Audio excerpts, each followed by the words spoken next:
Его работа при орудии была высочайшей степенью искусства. Бывают наводчики хорошие, способные, бывают наводчики талантливые, бывают выдающиеся. Он был наводчик гениальный. И самое удивительное заключалось в том, что за четверть века, которые прошли между двумя мировыми войнами, он не только не разучился своему искусству, но как-то еще больше в нем окреп.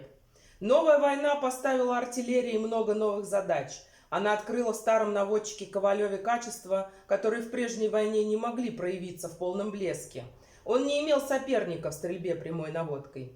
Вместе со своим расчетом он выкатывал пушку на открытую позицию и под градом пуль спокойно, точно и вместе с тем с необыкновенной быстротой бил картечью по немецким цепям или бронебойными снарядами по немецким танкам.